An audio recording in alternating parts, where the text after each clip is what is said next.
Hey art snackers, do you like painting with bright, vivid colors? Well, in this video, I'm going to show you how to paint an underwater watercolor illustration using liquid watercolors and a very unusual watercolor surface. Welcome to Hot in the Shop. This is a series where we dive into some amazing art supplies available in the ArtSnacks shop. If you're new here, my name's Jenny. I'm the mixed media artist and content creator behind an Artfully Lived Life. I have a sneaking suspicion that you're gonna fall in love with the products that you see in this video. So stick with me till the end and I'll tell you how you can get them for 15% off. First, I want to introduce you to the Ampersand Aqua Board panel. It is truly a unique watercolor surface. Because of the hardboard backing, you don't ever have to worry about it buckling, shrinking, or tearing. And the side you actually paint on is bright white and clayboard textured. Now, however they make this, it results in beautifully luminous paintings. I'm pairing the Aqua Board with the Dr. P.H. Martin's Radiant Concentrated Watercolors in Daffodil, Persimmon, Pink Sunrise, Mahogany, Hyacinth Blue, and Juniper Green. This is what they look like when applied to the Aqua Board. Along the left side of the panel, each color is swatched out straight from the bottle, and as each line moves to the right, I just added more and more water to the color.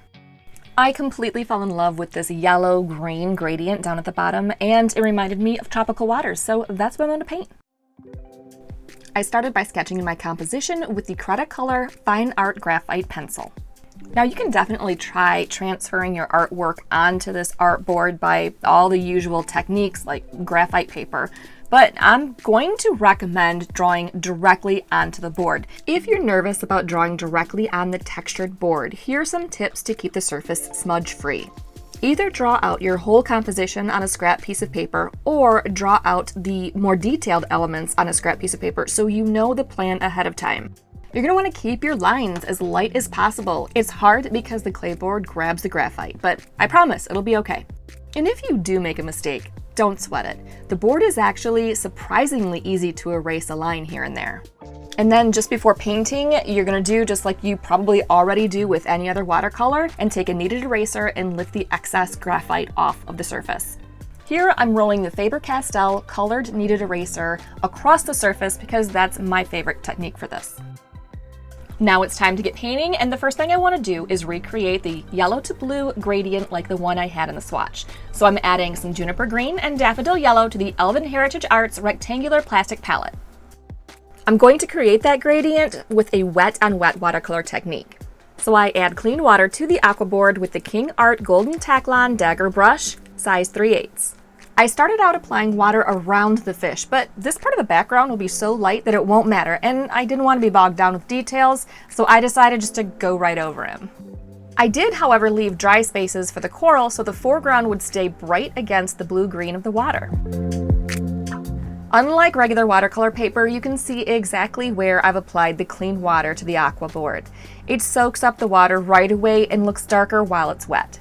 It also requires a little more water to execute a wet on wet technique than standard watercolor paper, but the results are amazing. Now that I have enough water on the surface, I drop in some yellow in the center and spread it around, followed by the juniper green around the edges. You can see the two colors naturally doing a little bit of mixing on the surface, but I do use the brush for some blending as well. So you might be thinking to yourself, there's a lot going on with this Aqua Board right now. And while it's wet, it's really hard to believe the result will be a smooth, bright gradient. But you gotta trust the process, so let's just set it aside to dry. If you don't already use at least 2 water containers, when you paint, you'll definitely find it helpful for liquid watercolors.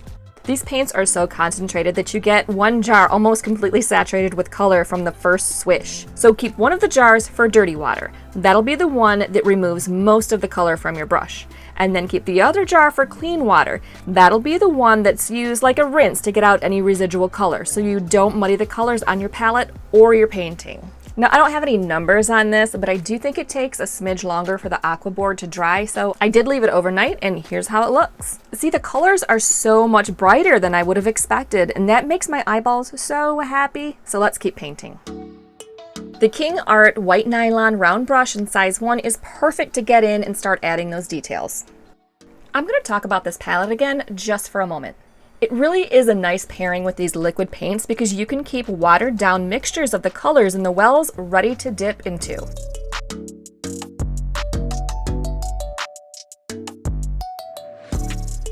But the flat part is really nice to mix the colors with each other so you can see the new color mixture that you're making. And if you're wondering what happens to the colors on the palette when they dry out, don't worry, you can reactivate them by adding some more water.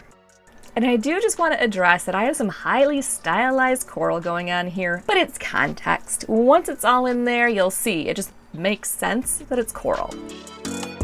Thinking ahead, I wanted to see if these supplies would create some fun bubble shapes, so I dropped in water on the aqua board in various sizes where I thought bubbles would make sense. We'll see how this idea pans out for me a little later.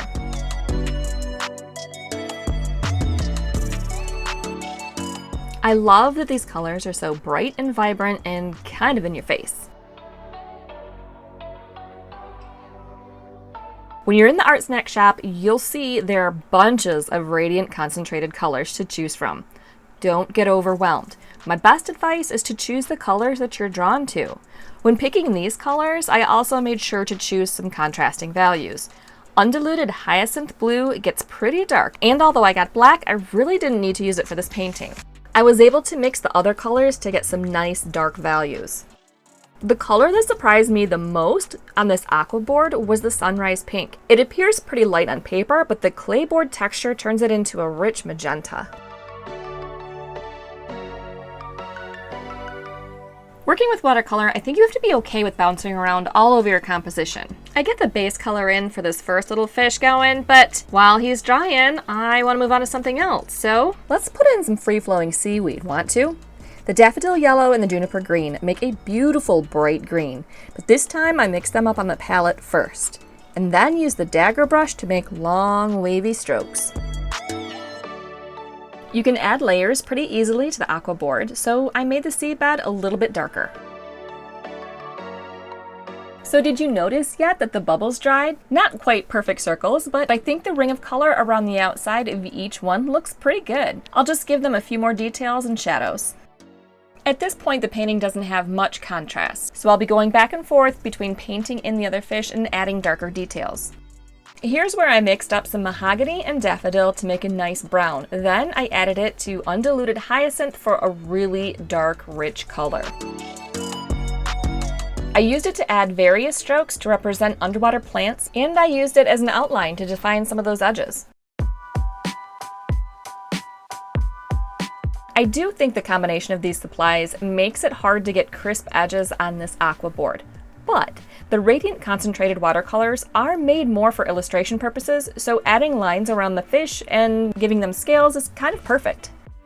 Now at this stage, one could consider this painting complete, finished, done, but I always have to take an idea a step or two farther, so I add some white highlights with the Uni Signo white gel pen. Now I know you're thinking, what? Gel pen works on this aqua board?